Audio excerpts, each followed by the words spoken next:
দেখতে পাচ্ছেন সবাই?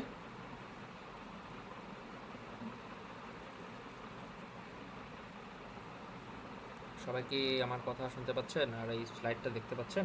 জি স্যার। আচ্ছা, ঠিক আছে। কতগুলো নোটিফিকেশন গিয়েছে আজকে আপনাদের জন্য। প্রথমে মনে করিয়ে দিই যে কালকে আপনাদের একটা ক্লাস টেস্ট আছে, যেটা গত সপ্তাহে আমি বলে দিয়েছিলাম। এই যে ক্লাস টেস্ট 19 তারিখ, আর এটার সময়টা হবে হচ্ছে 9টা 10, ঠিক আছে?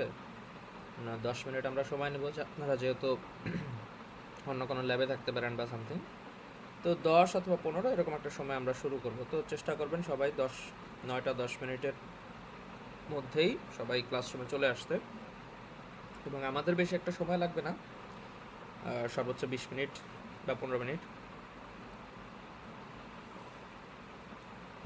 আর এই যে topic physical properties of soil, এটা হচ্ছে এই যে ক্লাস ওয়ার্কে যাবেন, ক্লাস ওয়ার্কে গেলে এই যে ফিজিক্যাল প্রপার্টিস অফ সয়েল যেটা হচ্ছে শেয়ার করা আছে, মানে ফেজ রিলেশনশিপ আর কি, ওটার নামই হচ্ছে এই ফিজিক্যাল প্রপার্টিস। তো ফেজ রিলেশনশিপের যে ম্যাথগুলো আমরা প্র্যাকটিস করেছি অনলাইন ক্লাস এবং হচ্ছে অফলাইনে, এগুলো থেকে ম্যাথ আসবে, এবং এখান থেকে বলে দিয়েছিলাম যে কিছু সূত্রের প্রমাণ, সেগুলো একটু দেখে আসবেন, ঠিক আছে? এই আর কি।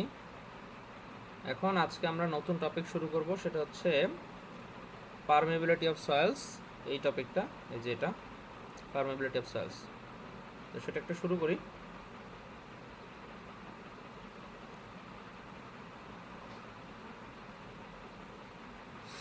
আশা করি সবাই দেখতে পাচ্ছেন, একটু বড় করে দিই স্ক্রিনে।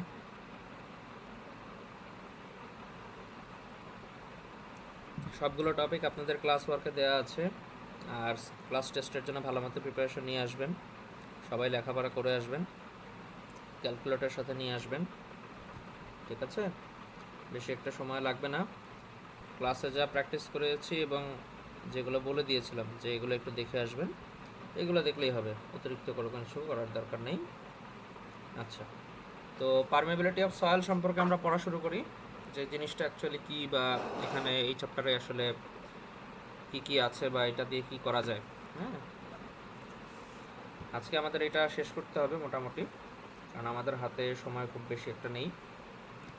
আচ্ছা, তো ইন্ট্রোডাকশন পার্ট আমি প্রথমে হচ্ছে কথাগুলো পড়ে দিচ্ছি, যে কিভাবে হচ্ছে আমরা এই পারমেবিলিটি যেটা আছে সেটা আমরা কিভাবে বুঝবো, বা কিভাবে হচ্ছে আসলে কনসেপ্ট যদি আপনারা না বোঝেন, শেষমেশ আপনারা হচ্ছে প্রবলেম যখন আপনাদের দেওয়া হবে, প্রবলেম বলতে ম্যাথমেটিক্যাল প্রবলেম, তখন সেগুলো বুঝতে আপনাদের একটু সমস্যা হতে পারে। তো আমরা আগে জানি যে পারমেবিলিটি কী, এবং এটা আমরা জানার মাধ্যমে আমরা আসলে আমাদের কি কি গোল অ্যাচিভ করতে পারবো, তাই না? তো বলছে যে প্রথমে বলছে যে soils are permeable due to existence of interconnected voids through which water can flow from points of high energy to points of low energy.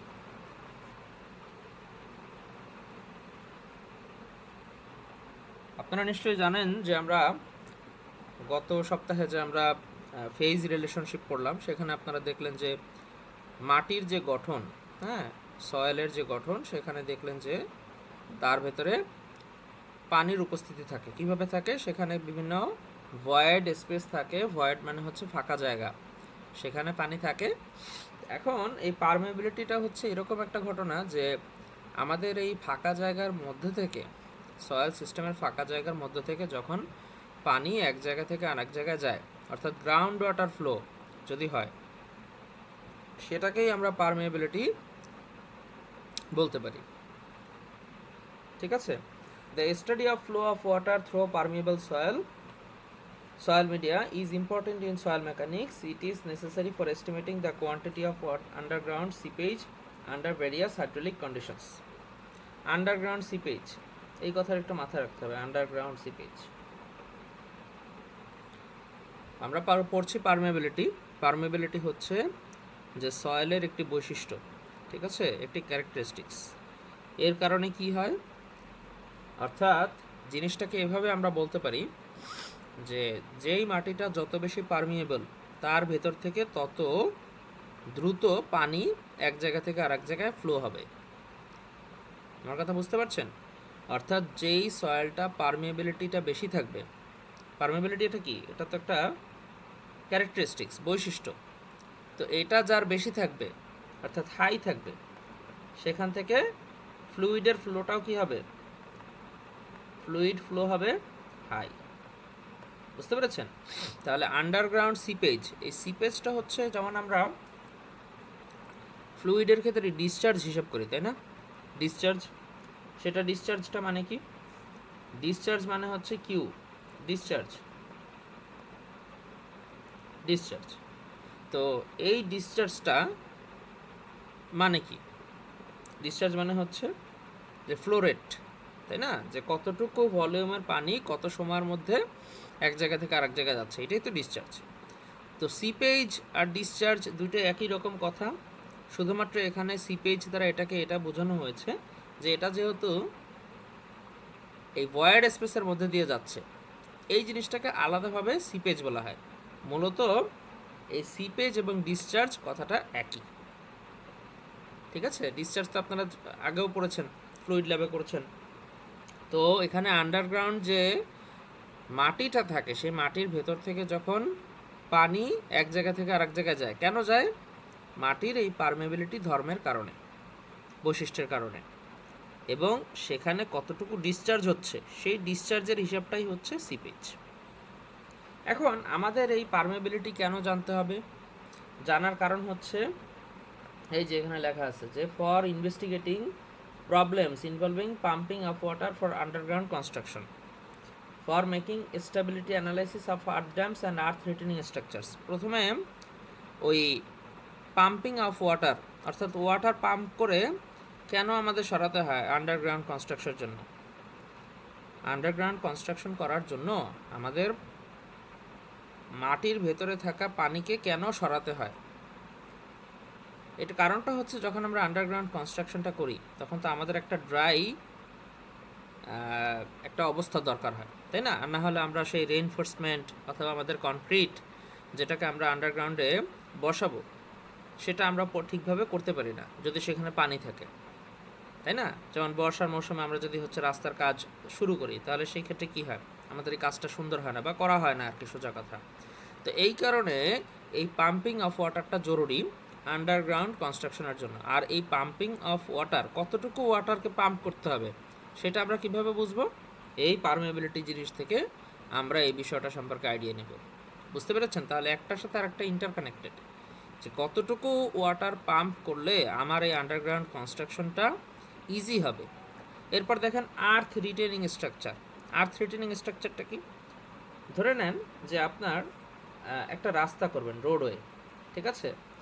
এই যে ধরেন রোড, এই রোড, তো এই রোডের এই এই পাশে পাহাড় আছে, পাহাড় আছে না? পাহাড়, এই এই অংশটা হচ্ছে পাহাড়, এই যে আছে। তো এখন এই পাশে হচ্ছে একটা রিটেনিং স্ট্রাকচার দিতে হবে। রিটেনিং স্ট্রাকচার মানে ধরেন হচ্ছে একটা কনক্রিটের দেয়াল আপনি দিলেন। এই দেওয়ার কারণটা হচ্ছে যাতে আপনার এই হিলটা স্লাইড না করে, মাটির যেন স্লাইড করে আপনার রাস্তার উপরে চলে না আসে, তাহলে তো একটা দুর্ঘটনা ঘটবে, তাই না? তো সেই ক্ষেত্রে আমরা যেটা করি সেটা হচ্ছে যে এই যে মাটি, তো মাটির তো একটা ধর্ম আছে সিপেজ। কি আছে? সিপেজ। তার মানে কি? এর ভেতর থেকে পানির ফ্লো হবে, ওয়াটার ফ্লো, ওয়াটার ফ্লো হবে।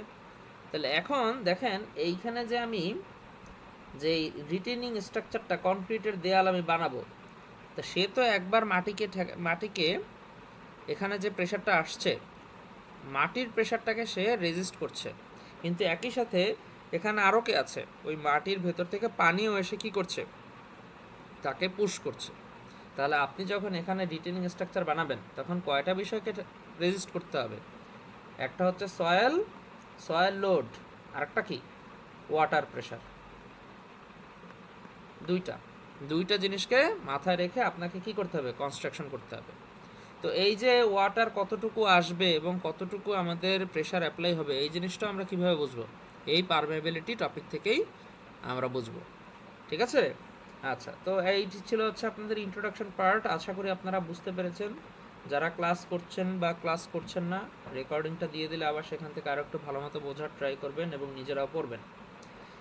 এবার আসেন বার্নৌলিস ইকুয়েশন। এইটা আমাদের কেন জানতে হবে? কারণ আমরা এখানে বেসিক্যালি সয়েলের ভেতর থেকে যে পানির প্রবাহ হতে পারে সেই জিনিসটা সম্পর্কে আইডিয়া নিচ্ছি। সুতরাং এটা ফ্লুইড মেকানিক্সের অংশ একটা, ঠিক আছে?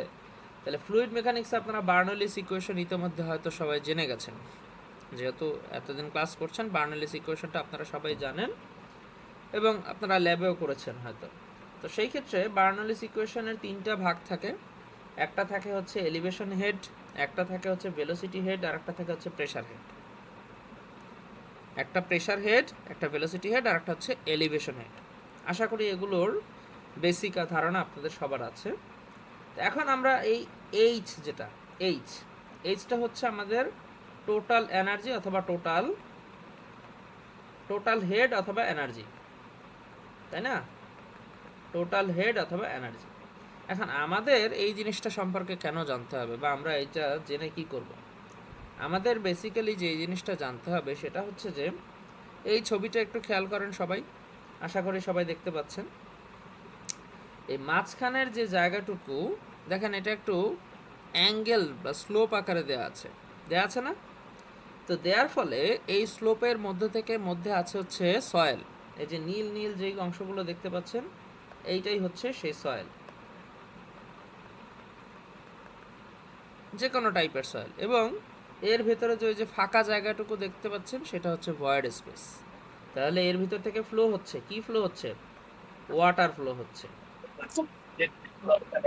তাহলে ওয়াটারটা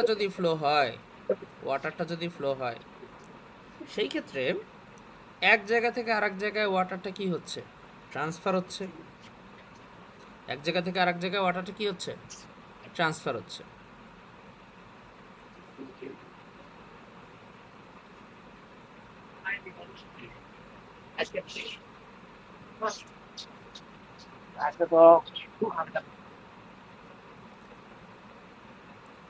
তাহলে ফ্লো যদি এক জায়গা থেকে আরেক জায়গায় হয়, আপনারা নিশ্চয়ই ফ্লুইড মেকানিক্সের বিষয়টা জানেন যে মাঝে মধ্যে এনার্জি কি হয়? ডিসিপেট হয়, এনার্জিটা ডিসিপেট হয়। তো ফ্লুইডের ক্ষেত্রে এই এনার্জিটাকে হিসাব করা হয় প্রেসার হেড আকারে, প্রেসার হেড। তাহলে দেখেন, এই পয়েন্টটা একটা পিজোমিটার বসানো হয়েছে এবং এই পয়েন্টটা একটা পিজোমিটার বসানো হয়েছে। তাহলে এদের দুইজনের মধ্যে যে ডিস্টেন্স সেটা কি? এই যে এল ডিস্টেন্স। কারণ ফ্লোটা হচ্ছে এই যে স্লাইড, এই যে স্লোপ আকারে, তাই না? তাহলে যেই রাস্তা বরাবর যাবে সেই রাস্তা বরাবর দূরত্ব মাপতে হবে। তাহলে এই যে রাস্তাটা দিয়ে দিয়েছে এটা কি? একটা সয়েল সিস্টেম। তাহলে এই যে দেখেন, এই পয়েন্টের প্রেসার হেড আর এই পয়েন্টের প্রেসার হেডের মধ্যে কিন্তু পার্থক্য চলে এসেছে এবং সেই পার্থক্যটা হচ্ছে ডেল্টা এইচ, যেটাকে আমরা হেড লস বলে থাকি। এখন এই হেড লসটা কেন হয়? আপনি জানেন যে সয়েল স্যাম্পলের ভেতরে এভাবে অনেক ফাঁকা জায়গা থাকে, তাই না? ফাঁকা জায়গা থাকে, কিন্তু এই যে পার্টিকেলগুলো, এগুলো কিন্তু সয়েলের বিভিন্ন দানা আর কি, ক্ষুদ্র ক্ষুদ্র পার্টিকেল। এই পার্টিকেলের মধ্যে থেকে যখন আমার ওই পানি এর ভিতর থেকে যাওয়ার চেষ্টা করে, তখন কি? সে কিন্তু বাধা পায়, রেজিস্ট্যান্স পায়। তাহলে রেজিস্ট্যান্স পেলে তার যে এনার্জি ছিল, প্রথম অবস্থায় যে এনার্জি ছিল, সেই এনার্জিটা কি হয়? কমে যায়। সেই এনার্জিটা কি হয়? কমে যায়। তাহলে ফ্রিকশন জনিত কারণে আমার এখানে হেড লসটা হচ্ছে। এই যে হেড লস, তাহলে হেড লস হলো, ভালো কথা। এখন এই হেড লসের হিসাবটা করতে হয় যে আমাদের যে জিনিসটা জানতে হয়, যে হেড লসের কনসেপ্টটা আমরা ওই বার্নৌলিস ইকুয়েশন থেকে জেনে আসছি। এই যে এইচ, ঠিক আছে? এই এইচটা হচ্ছে টোটাল হেড এবং এখানে আমরা সেই ডেল্টা এইচ দ্বারা হেড লসটা হিসাব করছি। এখন এই যে কতটুকু হেড লস হবে এবং কতটুকু দূরত্বের জন্য এই হেড লসটা হচ্ছে, এই দুটোর একটা রেশিও আছে। এই ডেল্টা এইচটা হচ্ছে হেড লস আর এল হচ্ছে ডিস্টেন্স, যে কতটুকু দূরত্বের জন্য, অর্থাৎ কতটুকু ফ্লো হলে কতটুকু হেড লস হবে সেইটা। তাহলে এই দুইটোর রেশিওকে বলা যায় হচ্ছে এই যে আই, এটাকে বলবো আমরা হাইড্রোলিক গ্রেডিয়েন্ট। কি বলবো আমরা? Hydraulic gradient. এখানে বিষয়টা একটু আলাদাভাবে লেখা আছে, তারপর আমি লিখে দিচ্ছি এখানে। এই আই জিনিসটাকে বলবো আমরা হাইড্রোলিক গ্রেডিয়েন্ট। তাহলে এই যে হিসাবটা, এই হিসাবটা আমাদের করতে হবে কি, যে কতটুকু ডিস্টেন্সের জন্য আমার হেড লস কতটুকু হচ্ছে, কতটুকু ডিস্টেন্সের জন্য আমার কতটুকু হেড লস হচ্ছে। তো এই আইটাকে কাজে লাগিয়ে একজন সায়েন্টিস্ট একটা ল দিয়েছেন, সূত্র। হ্যাঁ, আমরা যে এই যে হাইড্রোলিক গ্রেডিয়েন্টটা হিসাব করব, তাই না? হাইড্রোলিক গ্রেডিয়েন্ট এখানে আরও উপরে অনেক কিছু আছে, যেমন এই যে আই দ্বারা হাইড্রোলিক গ্রেডিয়েন্ট, এল হচ্ছে ডিস্টেন্স, যে কতটুকু দূরত্বের মধ্যে এই আইটা হিসাব করতে হবে। অর্থাৎ ধরেন এই যে ধরেন সয়েলের মাঝখান দিয়ে একটি রাস্তা আছে, যে রাস্তা দিয়ে ওয়াটারটা ফ্লো হবে, তাই না? এই হচ্ছে সয়েলের রাস্তা। তাহলে এইখানের যে পয়েন্ট এবং এই দুই পয়েন্ট, এই হচ্ছে 1 নাম্বার পয়েন্ট, এই হচ্ছে 2 নাম্বার পয়েন্ট। এখন এই যে দুইটা পয়েন্টের মধ্যে হেড লস যদি হয় ডেল্টা এইচ, তাহলে এলটা কি হবে? এই যে এতটুকু হচ্ছে এল, যে কতটুকু দূরত্বের জন্য আমার এই ডেল্টা এইচটা এসেছে। এখন ওই যে বললাম দুটোকে রেশিও নিয়ে আমরা কি বের করেছি, hydraulic gradient I, delta H এবং এল, এই যে আই, ডেল্টা এইচ এবং এল, এই দুইটার রেশিও থেকে আমরা কি বের করেছি, হাইড্রোলিক গ্রেডিয়েন্ট, তাই তো?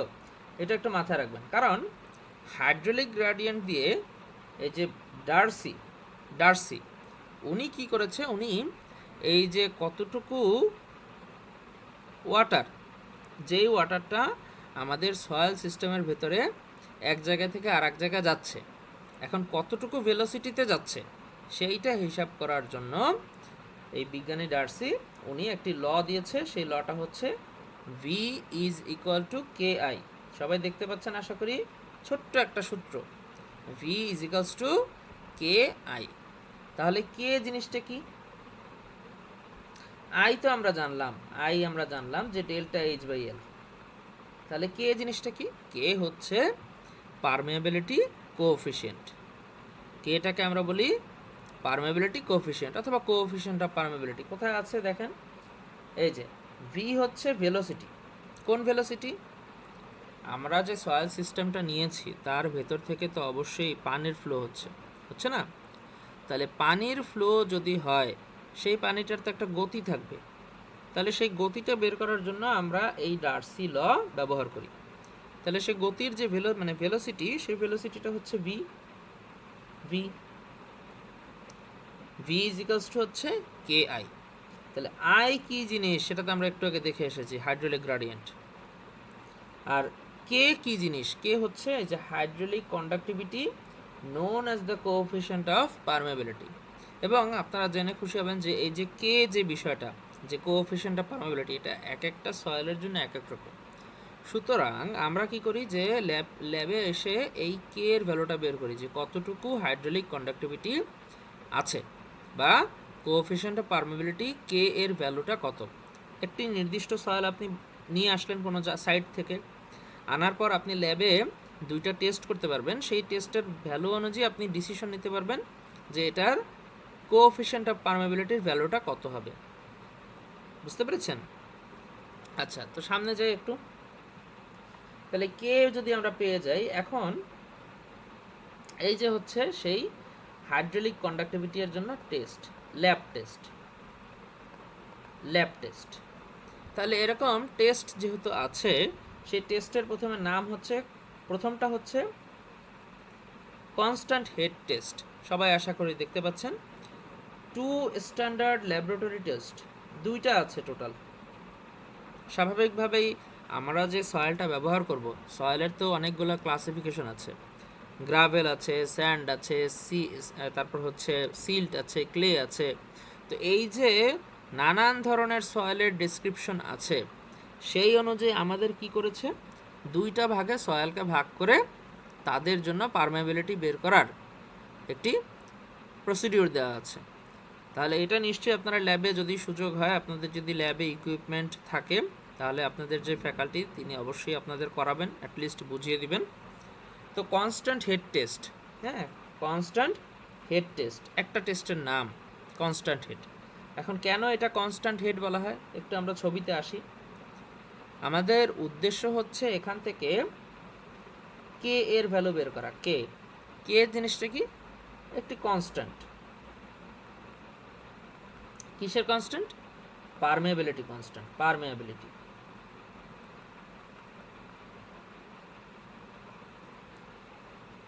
তাহলে পারমেবিলিটি কনস্ট্যান্টের ভ্যালু কে, এটা বের করব কিভাবে? এই ল্যাব টেস্টের মাধ্যমে। এখন আমি জাস্ট ছোট করে একটু বুঝিয়ে দিচ্ছি। এই হচ্ছে আমাদের সেই সয়েল, যেটা কি আমরা টেস্ট করার জন্য বাইরে থেকে নিয়ে এসেছি, এবং এখানে একটা দেখছেন ট্যাপ আছে, এই ট্যাপ থেকে হচ্ছে পানিটা পড়ছে। তো কনস্ট্যান্ট হেডের যেটা ঘটনা সেটা হচ্ছে যে এইখানে যে টোটাল হেড দেখতে পাচ্ছেন যে পানি একটি নির্দিষ্ট লেভেলে আছে। কিসে আছে? একটি নির্দিষ্ট লেভেলে আছে। তো লেভেলে থাকার কারণে যেটা হয় সেটা হচ্ছে যে কনস্ট্যান্ট, এটার হেডটা কমে যায় না। অর্থাৎ আপনি সেম রেটে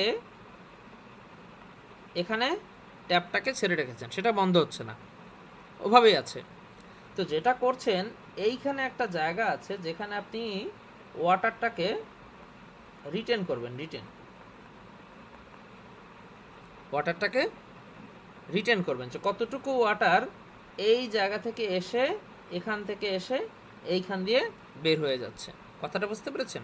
তাহলে এই যে টোটাল যে সয়েল স্যাম্পলটা ছিল তার ভেতর থেকে আসলে কি পানি এক জায়গা থেকে আর এক জায়গায় চলে যাচ্ছে। সে যাওয়ার পর তারপর কতটুকু সময়ের মধ্যে এই পানিটা এই পুরো সয়েল সারফেসটা বাদ দিয়ে বাহিরে বের হয়ে আসছে, সেইটা হচ্ছে আমরা এখানে হিসাব করে এই কাজটা করে থাকি। তাহলে দেখেন, প্রথমটা হচ্ছে volume of water collected. Volume of water collected যেটা হয় সেটা হচ্ছে যে আমরা এইটা জানি যে ডিসচার্জ, এখানে যে কিউটা আছে সেটা হচ্ছে ভলিউম বোঝাচ্ছে। আমি আপনাদের একটু লিখে দিই যে জিনিসটা অ্যাকচুয়ালি কীভাবে হয়। ধরেন কিউ, এটা হচ্ছে আমার ডিসচার্জ, ভি হচ্ছে ভেলোসিটি, আর এ তো এরিয়া, তাই না, যে কতটুকু এরিয়ার মধ্যে থেকে যাচ্ছে সেটা। তাহলে এখন আমরা যেটা জানি যে discharge Q is equals to A V, discharge Q is equals to কি এ ভি। এখন ডিসচার্জ মানে কি? ডিসচার্জ মানে কিন্তু এখানে যেটা হয় সেটা হচ্ছে যে আমরা ধরেন ডিসচার্জ যদি হিসাব করি, ডিসচার্জ এইটা সমান সমান অ্যাকচুয়ালি লেখা যায় ভলিউম ডিভাইডেড বাই টাইম। ঠিক আছে, discharge is equals to volume divided by time.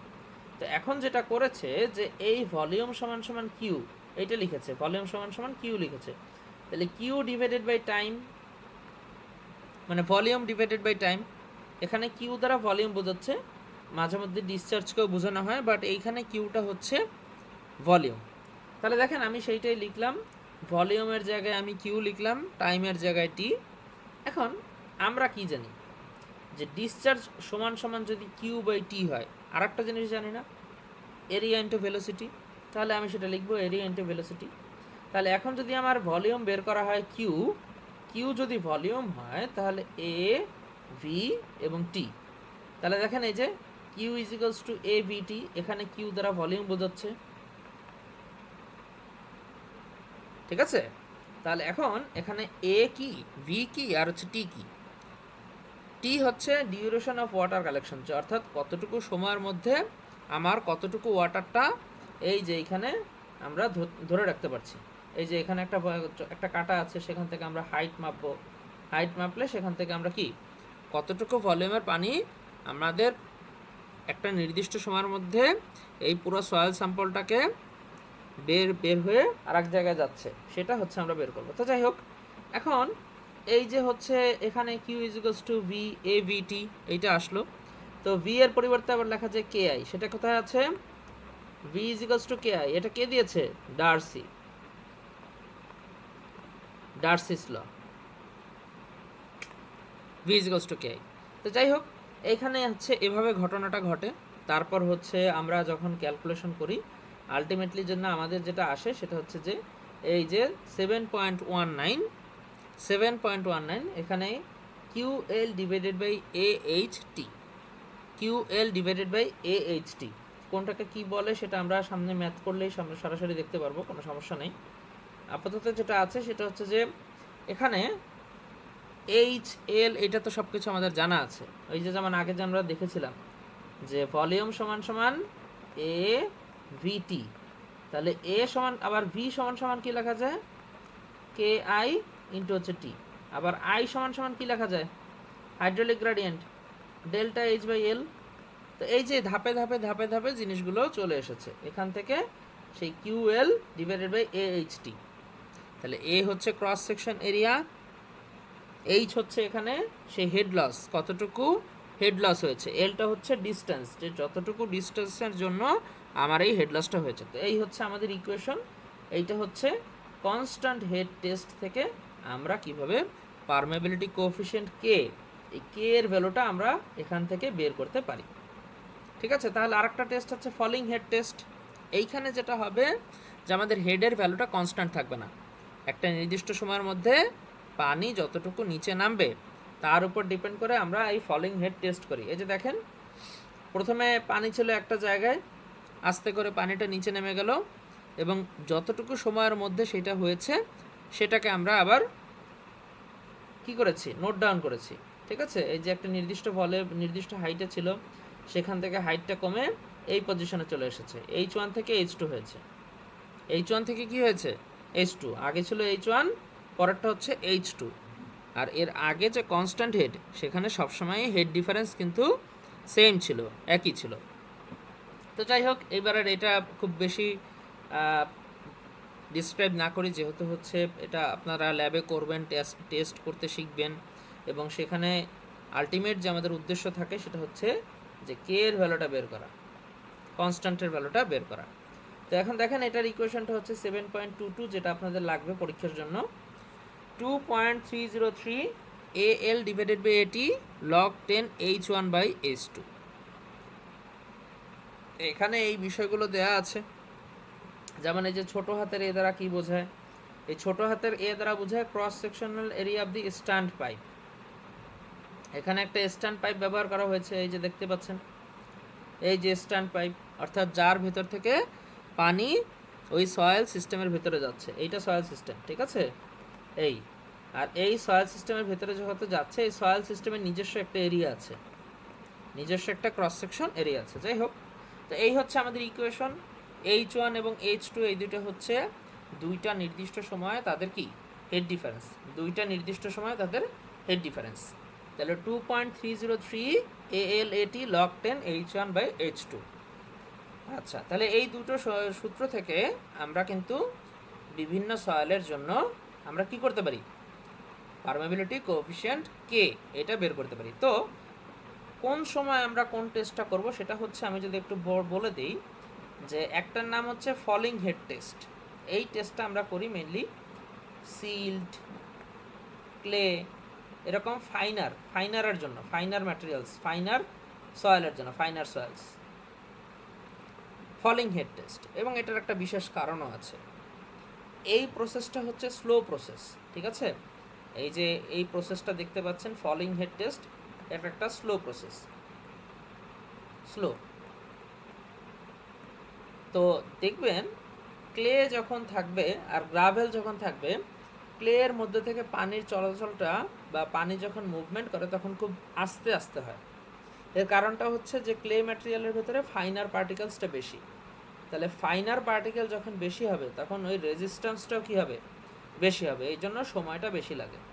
আর আমরা যে হচ্ছে এই যে কনস্ট্যান্ট হেড যেটা শিখলাম, এটা হচ্ছে র্যাপিড, মানে দ্রুত আর কি, ফাস্ট প্রসেস।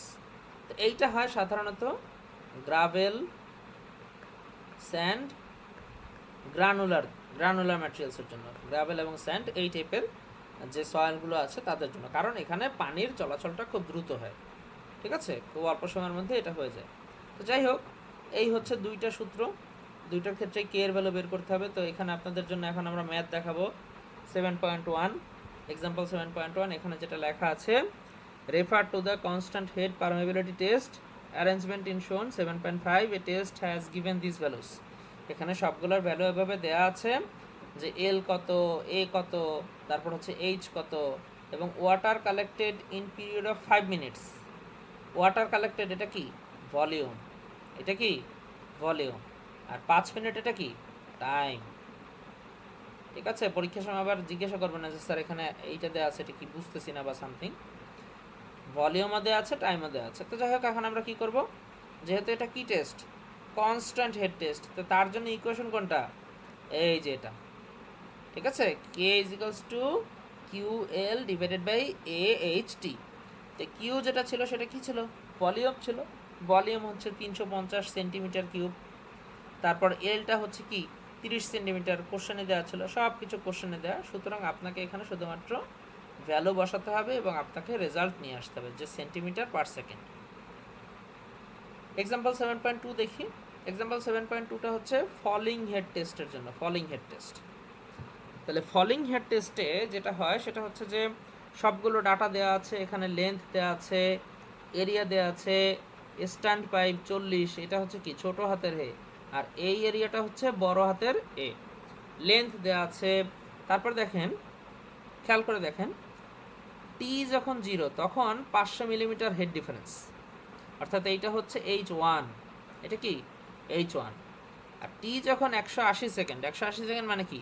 3 মিনিট, তখন আপনার হেড ডিফারেন্স হচ্ছে H2। দেখেন 500 থেকে 300-তে আসছে, অর্থাৎ কি? পানির লেভেল নিচে নেমে গেছে। এটা ছিল হচ্ছে 500, এটা হয়ে গেছে 300। তাহলে এই যে একবার H1 আর একটা হচ্ছে কি? H2। তাহলে দেখেন এখানে আপনি সেই এক্সপ্রেশনটা ব্যবহার করবেন ফলিং হেড টেস্টের জন্য, তাই না? Falling head test, falling head test. তাহলে যখন এটা করবেন, আপনি এখানে সবগুলো ভ্যালু দেওয়া আছে, ভ্যালু বসাবেন, অ্যান্সার পেয়ে যাবেন 2.27 10⁻² সেন্টিমিটার পার সেকেন্ড। ঠিক আছে? আচ্ছা, এখন এইখানে আর একটা এক্সাম্পল 7.3 আছে, কিন্তু যদিও এই বিষয়ে বিস্তারিত আলোচনা আপনাদের সাথে করা হয়নি, শুধুমাত্র আমি আপনাদের ইকুয়েশনটা শেখানোর জন্য আপনাদের আমি বলে দিচ্ছি যে কিভাবে এই জিনিসটা হয়। একটা জিনিস হচ্ছে যে আমরা কে, যে ভ্যালুটা কে, এই ভ্যালুটাকে বারবার ইম্পর্টেন্স দিচ্ছি, তাই না?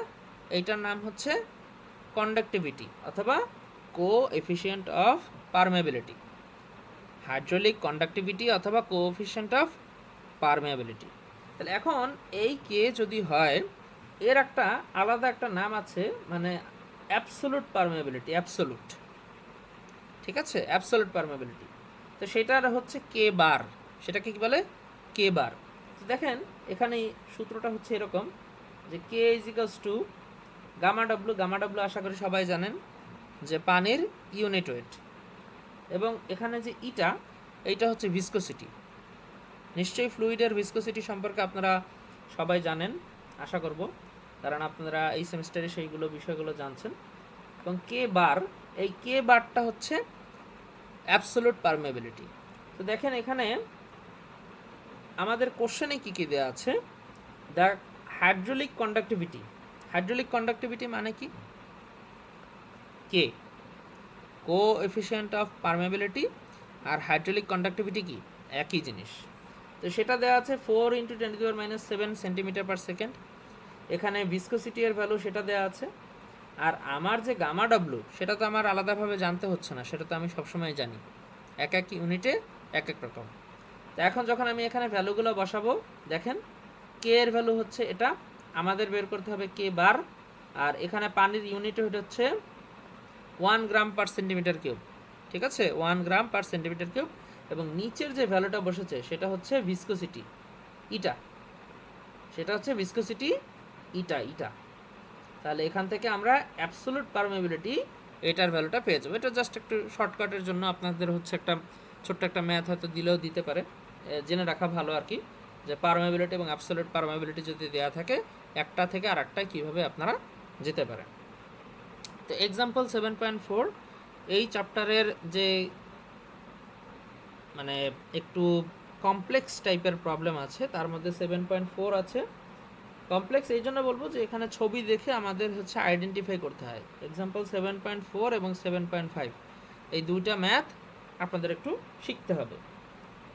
তো 7.4টা একটু দেখাই যে এখানে কি কি ঘটনা ঘটছে। আপনারা নিশ্চয়ই ভিডিওতে দেখতে পাচ্ছেন যে এখানে কি কি আছে সেটা একটু আমরা বর্ণনা করি। এখানে যেটা আছে সেটা হচ্ছে যে একটা সয়েল সিস্টেম আছে। হ্যাঁ, তো সয়েল সিস্টেমের ভেতরে যেটা হচ্ছে যে একটা আছে পারমিয়েবল সয়েল, আর একটা হচ্ছে ইমপারমিয়েবল মানে ইমপারভিয়াস। যেমন আপনাদের যদি আমি এভাবে বলি যে যেই মাটির ভেতর থেকে সহজেই ওয়াটারটা ফ্লো হতে পারছে সেটাকে আমরা পারমিয়েবল লেয়ার বলতে পারি, আর যার ভেতর থেকে হওয়ার একদমই চান্স নেই সেইটা হচ্ছে একটা ইমপারভিয়াস লেয়ার। তো এরকম যদি হয় তাহলে এই যে উপরের যতটুকু অংশ আছে দেখতে পাচ্ছেন সব জায়গা থেকেই কিন্তু আমাদের পানির ফ্লো হওয়ার সুযোগ আছে, কিন্তু এই যে নিচের যে ডার্ক অংশ এর ভেতর থেকে পানি আর মুভমেন্ট হয় না। তো হয় না, ভালো কথা, না হলে নাই, কিছু করার নেই। এখন বলেছে যে এই যে একটা হেলানো তল দেখতে পাচ্ছেন, তাই না? এই যে এইটা এটা একটা স্লোপে আছে, তাই না? স্লোপটা কত? 8 ডিগ্রির একটা স্লোপ। তার মানে এই যে এখানে 8 ডিগ্রি, আলফার ভ্যালুটা হচ্ছে 8 ডিগ্রি, 8 ডিগ্রি। তাহলে হেলানো তল আছে, কারণ আমাদের তো গ্র্যাভিটির যে বিষয়টা সেটা কি, উঁচু জায়গা থেকে নিচু জায়গায় ট্রাভেল করবে, সেটা যে কোনো বস্তুই হোক। তো এখানে তো আছে কি, পানি, এখানে আছে কি, পানি। তাহলে এখন আমাকে যেটা বুঝতে হবে যে এখানে অ্যাকচুয়ালি কি কি ঘটনা ঘটছে। এখানে দুইটা অংশ আছে, এই একটা অংশ, এই একটা অংশ, এই একটা পয়েন্ট, এই একটা পয়েন্ট, 2 নম্বর পয়েন্ট। এই জায়গাটুকুর ভেতরে এক জায়গা থেকে পানি ছেড়ে দিয়েছে, তাহলে পানিটা কি হচ্ছে, এই বরাবর যাচ্ছে, ওয়াটার ফ্লোটা এই বরাবর যাচ্ছে। এই যে লেখা আছে ডিরেকশন অফ সিপেজ, সিপেজ মানে কি, পানির ফ্লো হচ্ছে। তো এই যে পানির ফ্লোটা হচ্ছে, পানির ফ্লোটা কেন হচ্ছে, এই যে এখানে একটা অ্যাঙ্গেল লেখা আছে আলফা, গ্র্যাভিটির কারণে এক জায়গা থেকে আরেক জায়গায় পানিটা যাচ্ছে। তাহলে যাওয়ার সময় এখন বলেছে যে এখানে যে পারমেবিলিটির যে কনস্ট্যান্ট কে, সে কে এর ভ্যালু দিয়ে দিয়েছে 5.3 10⁻⁻5 metre per second. Calculate the rate of seepage, rate of seepage, calculate the rate of seepage, অর্থাৎ এখানে আমার কত কত ডিসচার্জে আমার এই ওয়াটারটা ফ্লো হচ্ছে সেইটা আমাকে বের করতে বলবে। এই যে কত ডিসচার্জ, ডিসচার্জ মানে হচ্ছে কিউ, ছোট হাতের কিউ দ্বারা এটাই বোঝানো হচ্ছে, কিউ, ছোট হাতের কিউ। তো ভালো কথা, আমাকে এটা বলেছে, ভালো কথা, আমাকে সেটা বের করতে হবে। এবং এখানে দেখেন এই যে যতটুকু অংশের ভেতর থেকে আমার এই ওয়াটারটা ফ্লো হবে সেটার একটা হাইট দিয়ে দিয়েছে। হাইটটা কিসের, পুরো জায়গাটাতে এই গ্রাউন্ড ওয়াটার ফ্লোয়ের দেখেন আস্তে আস্তে লেভেলটা নিচের দিকে নেমে যাচ্ছে। এই যে দেখেন এইখানে আস্তে আস্তে নিচে নেমে যাচ্ছে, গ্রাউন্ড ওয়াটারের লেভেলটা নিচে নেমে যাচ্ছে। ধরেন এই যখন এই পয়েন্টে ছিল, একদম প্রথম যে পয়েন্টটা, সেই পয়েন্টে গ্রাউন্ড ওয়াটার লেভেলটা হচ্ছে এই যে এইখানে। এরপর দেখেন যখন পানি এই সয়েল সিস্টেমের ভেতর থেকে এক জায়গা থেকে আর এক জায়গায় যাচ্ছে, সেটা কি, এই জায়গা থেকে এই জায়গায় আসছে, দেখেন সে পানির লেভেলটা কোথায় আসছে, এইখানে। তাহলে আপনাকে স্বাভাবিকভাবে ধরে নিতে হবে এইখানে কিছুটা হেড লস হয়েছে।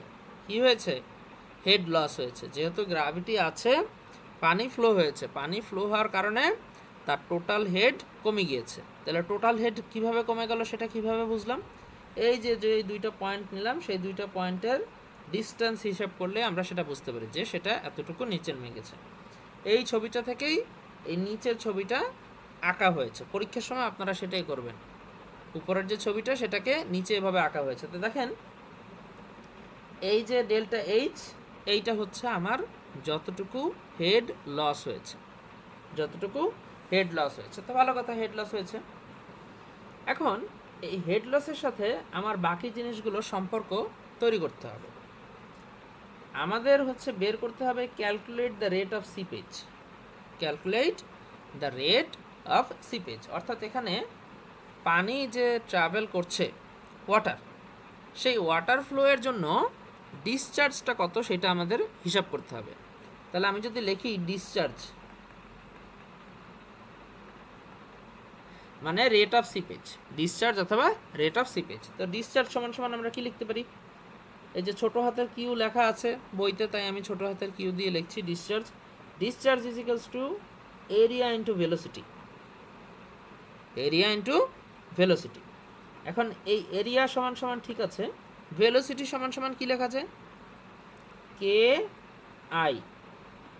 কোথা থেকে পেলাম, ওই যে ডার্সিস ইকুয়েশন প্রথম দিকে পড়িয়েছি, ডার্সি ইকুয়েশন আজকে, সেখান থেকে কে আই।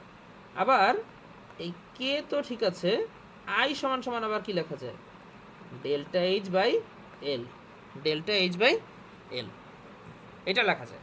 তাহলে এখন আমাকে যেটা করতে হবে, যে এই যে ইকুয়েশনটা যদি সলভ করি বা এখানে প্রত্যেকটার যদি ভ্যালু আনতে পারি, k a delta H by l, এই সবগুলোর যদি ক্যালকুলেশন করতে পারি, তাহলে কিন্তু আমি এই ডিসচার্জটা বের করে আনতে পারবো, এই ডিসচার্জটা কি বের করে আনতে পারবো। এখন আলাদা আলাদা যদি করতে হয়, উপরের ছবি এবং নিচের ছবির মধ্যে একটা মিল থাকতে হবে। যেমন দেখেন, এই যে কতটুকু দূরত্বের জন্য এই ডেল্টা এইচটা হয়েছে, কতটুকু, আমাদের কিন্তু এই জায়গা থেকে এই জায়গার একটা ডিস্টেন্স দিয়ে দেওয়া উচিত ছিল, কিন্তু দেয়নি। একটা জায়গা থেকে আরেক জায়গার দূরত্ব যদি না দেয়, তাহলে আমরা কীভাবে বের করব? তাহলে দূরত্বটা দেখেন এখানে ধরে নিয়েছে এস, কি ধরে নিয়েছে, এস। তাহলে এস যদি ধরে নেয়, এখন আমরা যে হেড লসটা হিসাব করছি, পয়েন্ট হচ্ছে এই একটা পয়েন্ট আর এই একটা পয়েন্ট, এ পয়েন্ট আর বি পয়েন্ট, এই দুইটা পয়েন্টের মধ্যে। তাহলে এখন দেখেন দুইটা পয়েন্টের মধ্যে যদি হয়, তাহলে আমাদের এই যে ডিস্টেন্সটা, এই যে ডিস্টেন্স, এইটা হচ্ছে আমাদের সেই এল ডিস্টেন্স। সেটা কি আমাদের এল ডিস্টেন্স, যে কতটুকু ট্রাভেল করার কারণে আমাদের, কতটুকু হেড লস হয়েছে। তাহলে এটা হচ্ছে এল, এলটাই তো আমাদের লাগবে, ওই যে I is equals to delta H by L, এটা আমাদের লাগবে। তাহলে এইটা যদি এল হয়, তাহলে এই যে এইটা কি এস, নিচের অংশটা এস, কারণ এই এস আর ওই এস কি সমানই হবে, তাই না, জাস্ট উপরে উঠিয়ে দিয়েছি। তাহলে এই হচ্ছে এস আর এই হচ্ছে এল, আর এই মাঝখানের অ্যাঙ্গেলটা কত, আলফা। আলফা কত দেওয়া আছে, 8 ডিগ্রি। কত দেওয়া আছে, 8 ডিগ্রি। এখন এল যদি বের করতে হয়, তাহলে আমাদের কি সূত্র অ্যাপ্লাই করতে হবে, কোন সূত্র অ্যাপ্লাই করতে হবে, কস থিটা মানে কজ আলফা। তাহলে কজ আলফা যদি হয়, তাহলে এই যে মাঝখানের যে ত্রিভুজটা আমরা তৈরি করেছি কজ আলফা, তাহলে কি কজ আলফা সমান সমান ভূমি ডিভাইডেড বাই অতিভুজ। তাহলে ভূমি এখানে কোনটা, এই যে নিচের যে এস আছে সেটা, তাহলে ভূমি ডিভাইডেড বাই অতিভুজ এল। তাহলে আমাদের লাগবে কোনটা, এল লাগবে। তাহলে এটা আসবে কি, এস বাই কজ আলফা। দেখেন এখানে এস বাই কজ আলফা এসেছে কিনা। আমরা যদি এটা সরল রৈখিক পথ হতো, মানে সোজা রেখা হতো, তাহলে কিন্তু আমাদের এস এবং এল সমান হতো, কিন্তু এটা কি আছে, স্লোপে আছে। তাহলে স্লোপে যদি থাকে, তাহলে আমাদের ডিস্টেন্সটা কি হয়ে গিয়েছে, অতিভুজ হয়ে গেছে। এই যে এল, এই এলটা কি হয়েছে, ইনক্লাইন্ড হয়েছে, তাই আমাদের এল বের করে নিতে হলো। তাহলে এল সমান সমান এস বাই কজ আলফা। আমরা কিন্তু ধাপে ধাপে আগাচ্ছি। এখন ডেল্টা এইচ সমান সমান কি, ডেল্টা এইচ দেখেন তো, ডেল্টা এইচ সমান সমান কি, এই যে দেখেন ডেল্টা এইচটা হচ্ছে যে আমার যে প্রথম পয়েন্ট এ পয়েন্ট এবং বি পয়েন্ট, এই দুজনের মধ্যে যে ভার্টিক্যাল ডিস্টেন্সটা ছিল, সেই ভার্টিক্যাল ডিস্টেন্সটা। তাহলে এইটা হচ্ছে আমাদের ডেল্টা এইচ, তাই তো, এইটা হচ্ছে আমাদের কি ডেল্টা এইচ। এ এবং বি পয়েন্টের মধ্যে হেড ডিফারেন্সটা কতটুকু, সেটা হচ্ছে ডেল্টা এইচ। তাহলে ডেল্টা এইচটা বের করবো কিভাবে, দেখেন ডেল্টা এইচের জন্য উপরে আমাদের এস নিতে হবে। এস কতটুকু, এই যে এ পয়েন্ট এবং বি পয়েন্টের মধ্যে হরাইজন্টাল যে ডিস্টেন্স, সেইটাই হচ্ছে এস। আর এই অ্যাঙ্গেলটা যদি আলফা হয়, এবং তাহলে এটা একান্তর কোণ হিসেবে এইটাও হয়ে যাবে আলফা। তো এখন দেখেন এইটা যদি আলফা হয়, এইটা যদি ডেল্টা এইচ হয়, তাহলে এখন আমরা সূত্র অ্যাপ্লাই করব কিসের, ট্রিগোনোমেট্রি সূত্র। সেটা হচ্ছে কি, tan alpha is equals to লম্ব বাই অতিভুজ। এখন লম্ব কোনটা, ডেল্টা এইচটা হচ্ছে লম্ব, এবং লম্ব বাই ভূমি, ভূমিটা হচ্ছে এস। তাহলে দেখেন ডেল্টা এইচ সমান সমান is equals to S tan alpha. তাহলে দেখেন এখানে সেই delta H is equals to S tan alpha চলে আসছে। তাহলে এখন যদি আমি এখানে আই এর ভ্যালুটা আনতে চাই, দেখেন কিভাবে আসে, এস ট্যান আলফা, আর এখানে কি আছে, S divided by cos alpha. তাহলে এখানে এই যে দুইটা জায়গা থেকে আমরা এসটাকে কেটে দিতে পারি, এই যে সামনে সেটাই করবে, এই যে এখান থেকে এসটাকে কেটে দিয়েছে, এস এস কাটা, তাহলে সাইন আলফা, এখান থেকে আই এর ভ্যালুটা বের করে এনেছে, এখান থেকে আই এর ভ্যালুটা কি বের করে এনেছে।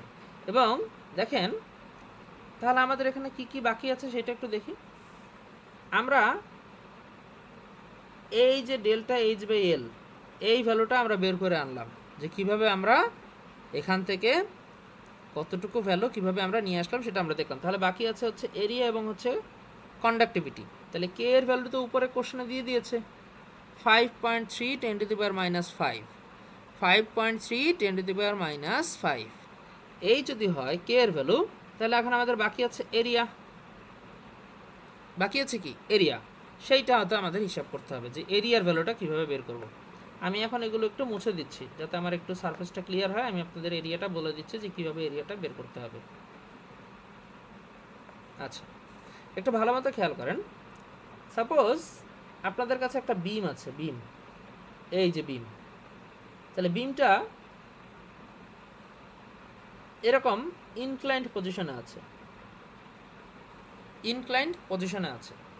তাহলে বিমটার তো সামনে থেকে দেখলে জিনিসটা এরকম লাগতো, তাই না? এই যে এরকম,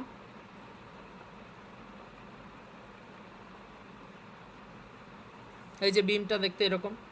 তাহলে যখন আমি এই বিমের একটা ক্রস সেকশন কাটবো, এই যে এরকম ভাবে ক্রস সেকশন, এটা x x prime cross section কাটবো, তাহলে এই যে সামনের যে মানে মাঝখানে যে কাটা অংশটা পড়ছে সেটার যদি এরিয়া বের করতে হয় তাহলে আমরা কি করি, দেখেন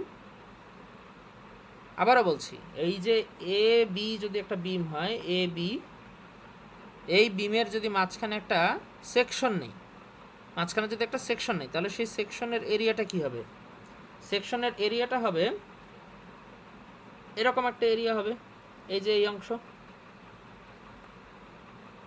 তাই তো, এরকম একটা রেক্টেঙ্গুলার অংশ। তাহলে এই যে সারফেসটা আমরা পেলাম এইটাই হচ্ছে তার ক্রস সেকশন এরিয়া। তাহলে সেই ক্রস সেকশন এরিয়াটা কীভাবে বের হয়, একটা হচ্ছে এই পাশে যতটুকু আছে,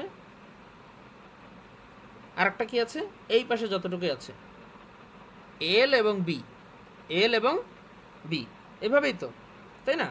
এখন আপনি একটু খেয়াল করেন যে আমার এখানে যে সয়েল সিস্টেমটা আছে তার যদি ক্রস সেকশন এরিয়া বের করতে হয়, সেই ক্রস সেকশনটা এরিয়াটা কী হবে, আমি এই বরাবর একটা সেকশন নিব, তাই না? এই বরাবর একটা সেকশন নেব, এবং সেকশন নিলে আমি কিন্তু এই লম্বালম্বি কতটুকু আছে সেটা কিন্তু আমি মেজারমেন্ট করতে পারছি, কিন্তু এই দিকে কতটুকু আছে, এই দিকে, এই হিসাবটা কিন্তু আমাদের মধ্যে নেই। তাহলে যখন নেই তখন আমাদের এটা 1 ধরে নিতে হয়। আবারও বলছি যে ধরেন আপনার একটা ক্রস সেকশন এরিয়া আছে, এখন আপনি এই পাশের যে ডিস্টেন্সটা বা এই পাশের যে হাইটটা সেটা জানেন, কিন্তু এই বরাবর যেটা আছে সেটা আপনি জানেন না, অর্থাৎ জানেন না মানে যদি না জানা থাকে তাহলে সেই ক্ষেত্রে সেটাকে ধরতে হয় ইউনিট আকারে, ইউনিট, ধরেন 1 ধরে নিতে হয়, 1, ঠিক আছে? তা আমাদের যে সয়েল সিস্টেমটা আছে সেই সয়েল সিস্টেমটাও দেখবেন যে এখানে যেটা হয়েছে যে এখানে এই যে লম্বার যে ডিস্টেন্সটা সেটা আমরা বের করতে পারবো, কিন্তু এই পাশে কতটুকু আছে সেটা আমরা বের করতে পারছি না, কারণ এটা তো একটা 2D পিকচার, তাই না? তো সেটাকে আমরা 1 ধরে নেব। তাহলে এরিয়া যখন বের করব তখন এই লম্বায় কতটুকু আছে, এইচ প্রাইম ইন্টু 1, এইটা আমরা ধরবো, H prime into 1 cross section. এখন এইচ প্রাইমটা আমাদের কেন লাগবে, এইচ প্রাইমটা কারণটা কি, আমাদের এই লম্বা যে ডিস্টেন্সটা আছে সেটা একটু হেলানো আছে, ভার্টিক্যালি একটু হেলানো আছে। কারণটা কি, এখানে যে এই ডিস্টেন্স বরাবর যেটা আছে এইটা হচ্ছে এইচ, এইটা হচ্ছে এইচ, কিন্তু আমাদের লাগবে কোনটা, এই যে নীল কালারের যতটুকু অংশ আছে এইটা। এখন এটা আমরা কীভাবে বের করব, এইটা যদি আলফা হয়, এই যে নিচের অংশটা, এইটা যদি সেই অ্যাঙ্গেলটা হয় আলফা, তাহলে এই জিনিসটাও আলফাই হবে। কিভাবে আমরা সেটা শিখলাম দেখেন, এটা আমরা কিভাবে, এটা ছোটোবেলার পদ্ধতি, যে এরকম একটা অ্যাঙ্গেল আছে, এই যে এরকম এটা, এখন একটা লম্ব হচ্ছে এই রেখার উপরে, আরেকটা লম্ব হচ্ছে এই রেখার উপরে, লম্বটা হয়নি ঠিক মতো,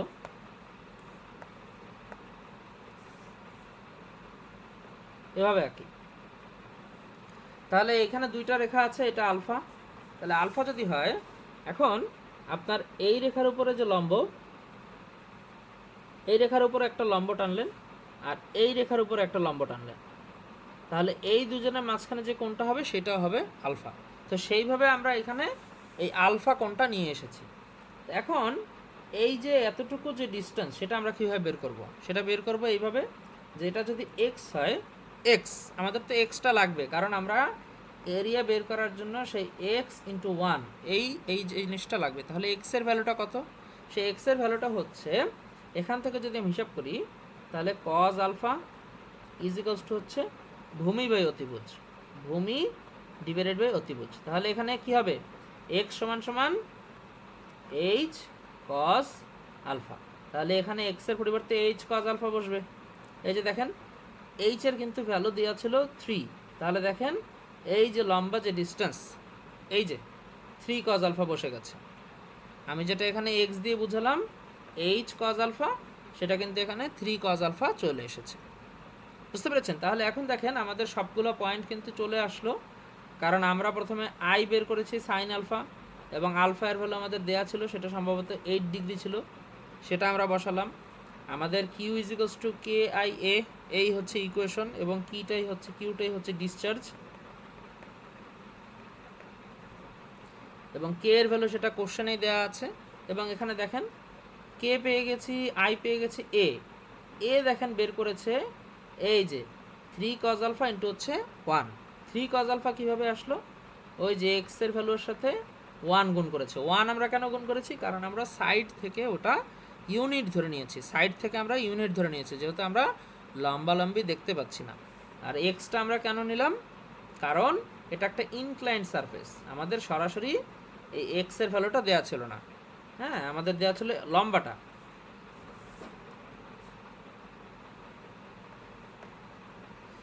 এখানে এইচ এর ভ্যালুটা দেওয়া আছে, এইচ হচ্ছে এই যে এই বরাবর লম্বালম্বি, কিন্তু আমাদের লাগবে কোনটা, এই যে এটা লাগবে, এইটা লাগবে, এটা হচ্ছে এক্স, এটা হচ্ছে এইচ। ঠিক আছে, তো এই জন্য আমরা এক্স এর ভ্যালুটা বের করে আনলাম, সেখান থেকে আমরা এরিয়া এক্স ইন্টু 1 করলাম। 1 করলাম কেন, কারণ আমরা এই যে সাইড থেকে কতটুকু আছে সেটা তো আমরা জানি না, তাই না, তো এই জন্য আমরা ইউনিট ধরে নিয়েছি, ইউনিট।